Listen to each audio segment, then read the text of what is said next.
सुन रहे, जीवन का मतलब हम बोल रहे, चल रहे, फिर रहे। क्यों भैया वकील साहब, अगर ये काम बंद हो जाए तो हम डेड हैं, मुर्दा हैं। ये तो जीवन है।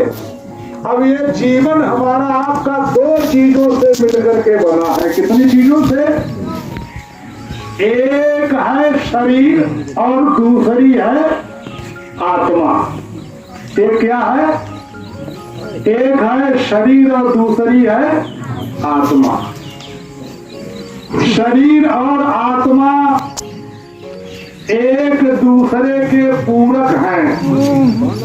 बगैर शरीर के ये हमारी आत्मा कुछ नहीं कर सकती है, और बगैर आत्मा के ये शरीर भी कुछ कर पाएगा, नहीं कर पाएगा। तो आप ऐसे समझ लो, ये शरीर हमारा आपका एक मशीन है। क्या है? एक सिस्टम है। और ये शरीर में जो आत्मा है वो एनर्जी, ऊर्जा है। क्या है? बिजली की तरह। किसकी तरह? बिजली की तरह काम करती एनर्जी है, ऊर्जा। जैसे हमारे आपने घर बनवाया और घर में तमाम तरह के सिस्टम, आप लोग पढ़े लिखे हो, सिस्टम माने मशीन लगा लिया। घर में पंखा है, कूलर है, फ्रिज है, एसी है, वॉशिंग मशीन, क्योंकि मशीनों का युग है। ये युग कौन सा है? इसका नाम है कलयुग। बाबा जी क्या नाम है? कल युग। सतयुग नहीं, त्रेता नहीं, द्वापर नहीं, कलयुग है। कल माने होता है मशीन। कल माने क्या होता है? कल माने मशीन। आप डिक्शनरी खोले पढ़ो, कल माने मशीन मिलेगा।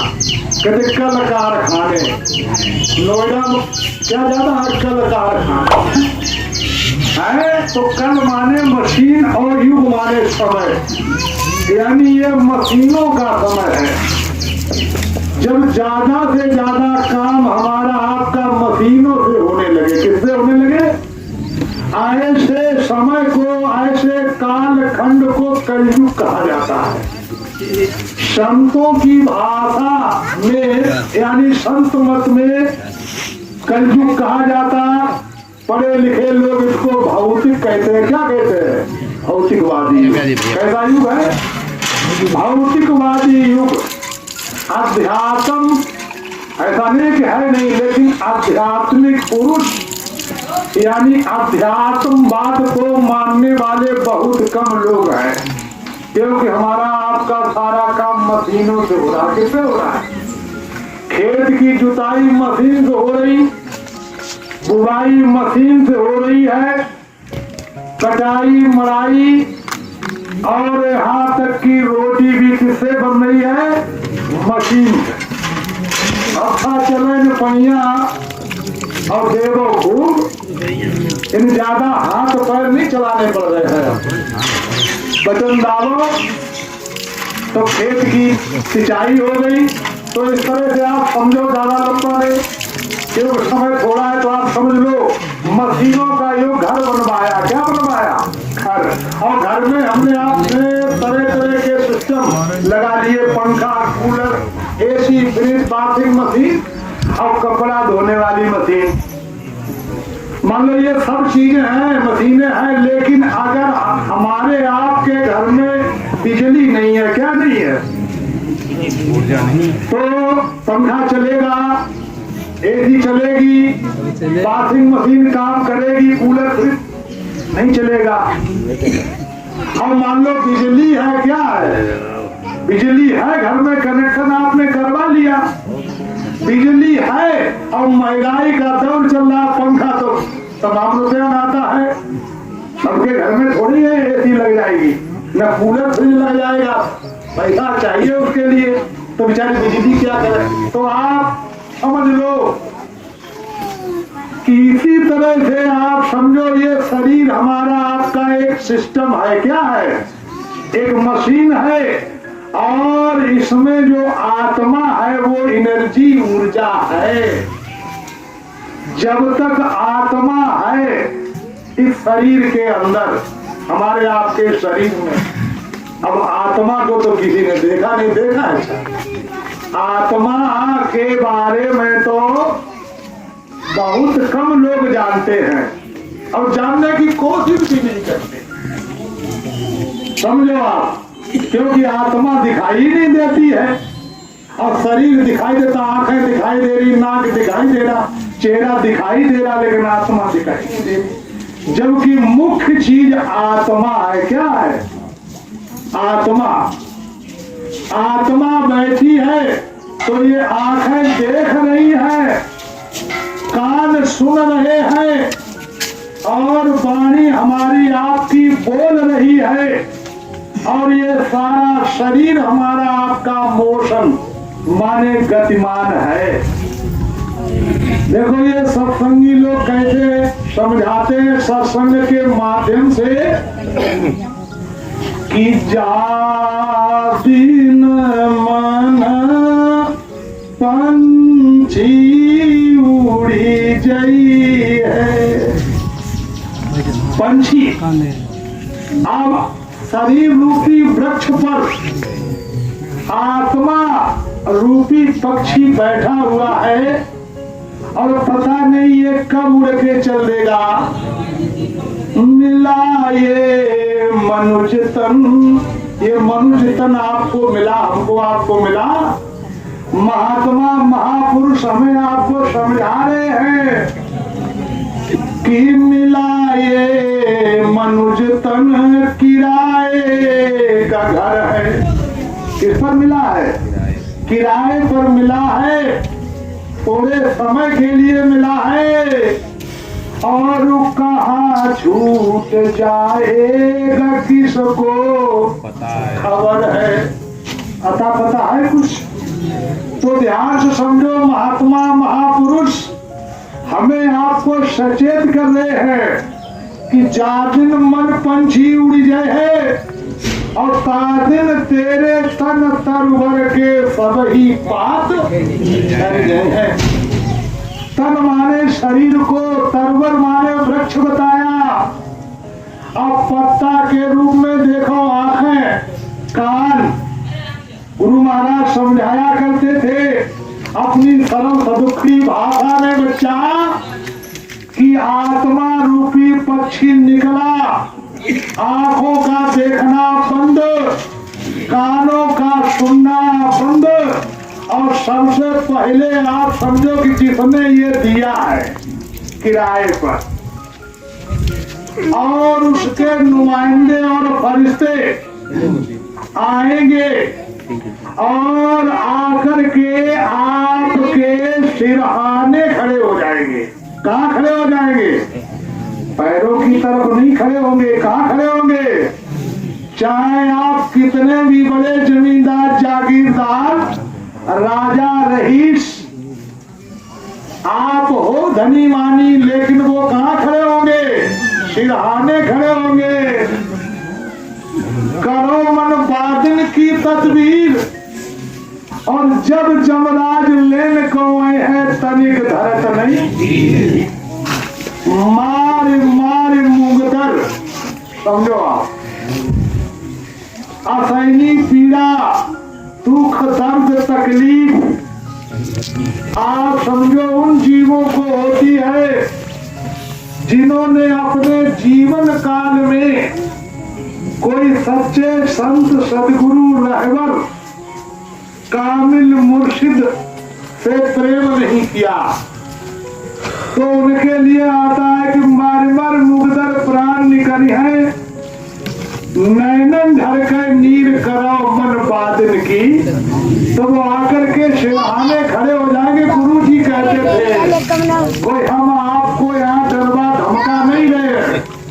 अब जो गुरु जी ने बताया वही तो कहेंगे, और वो आवाज लगाएंगे कि भाई फलाने सिंह, अब तुम्हारा समय पूरा हो गया है और हमारे दिए हुए किराए के मकान को आप ऐसे ऐसे कहते कि आप ही और इसी वक्त खाली करो, क्योंकि जिस काम को करने के लिए हमने आपको ये बेशकीमती नर नारायणी, ये टॉप ऑफ दी क्रिएशन, ये सृष्टि का सिरमौर मनुष्य शरीर, यानी जिसको पाने के लिए स्वर्ग और वैकुंठ के यानी 33 करोड़ देवी और देवता, 9 करोड़ दुर्गा, 10 करोड़ शंभु तरस रहे हैं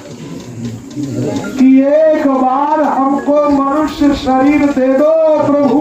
क्या दे दो?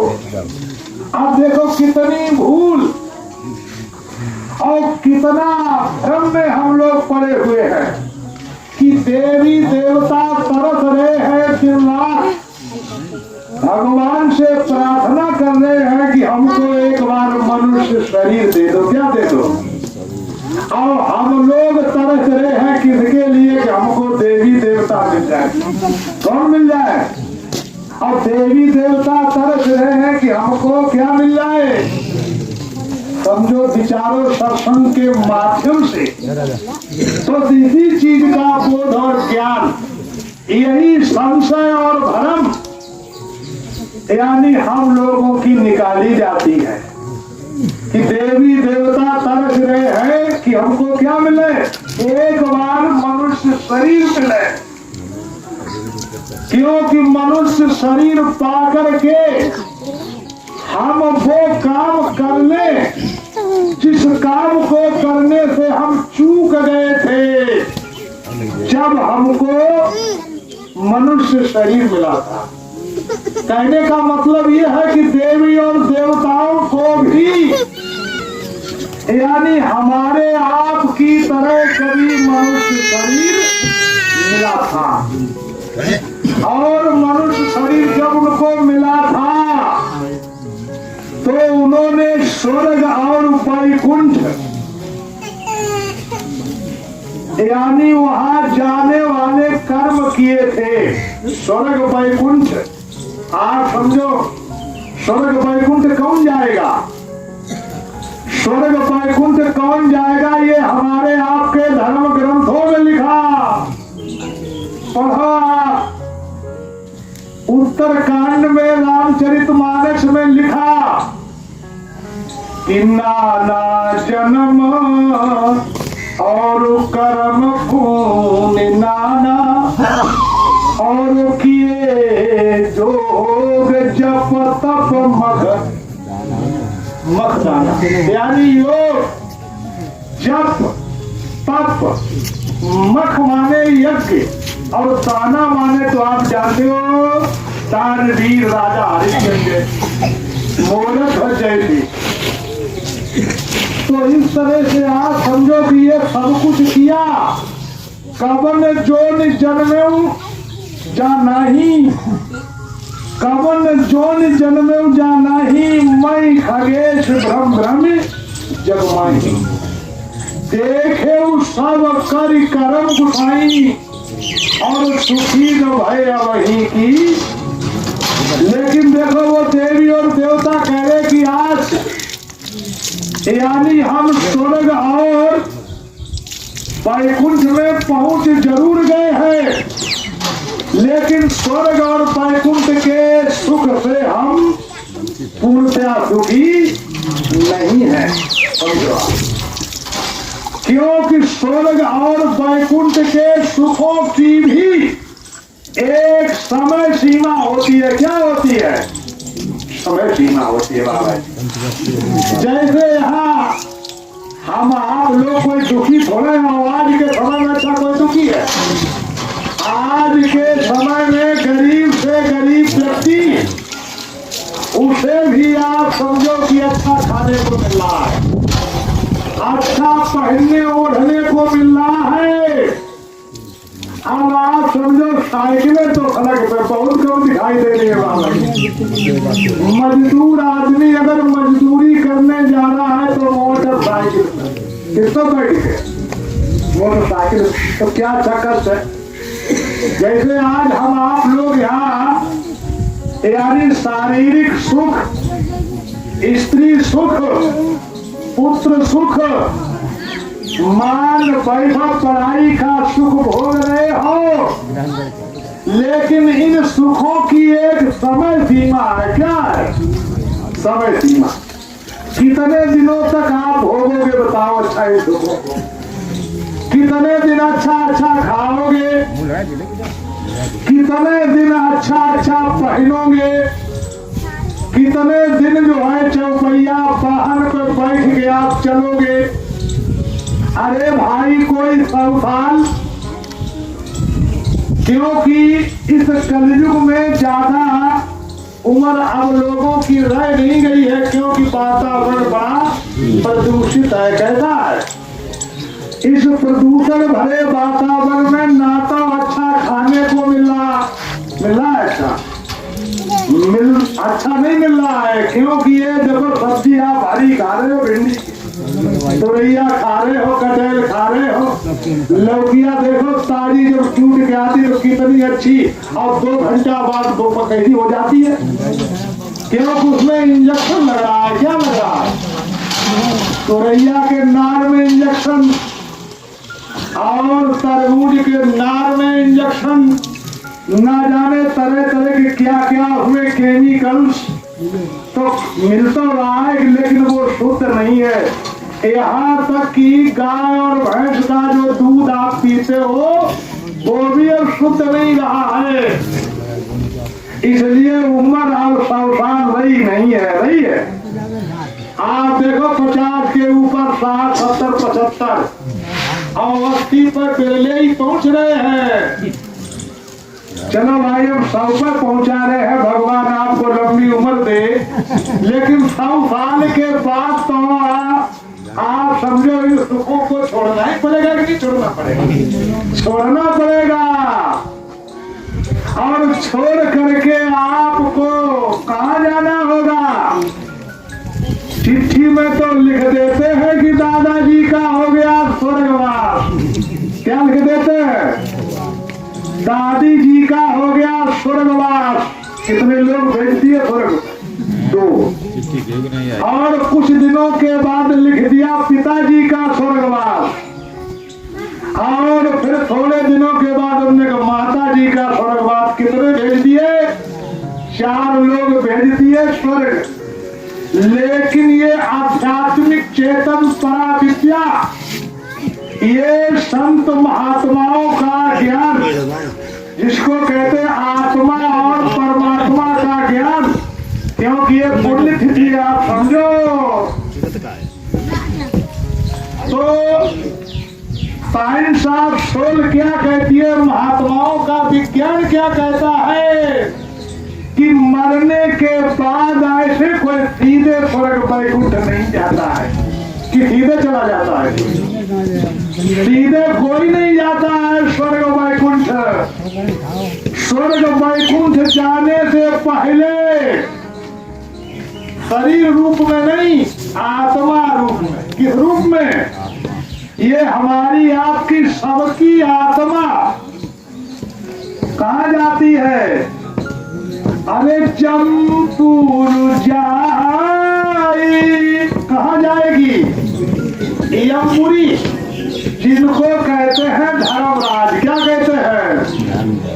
अरे मेरे मालिक की दुकान में सब लोगों का खाता, और जो जैसा करता कर्म है फिर वैसा ही फल, वैसा ही फल पाता है।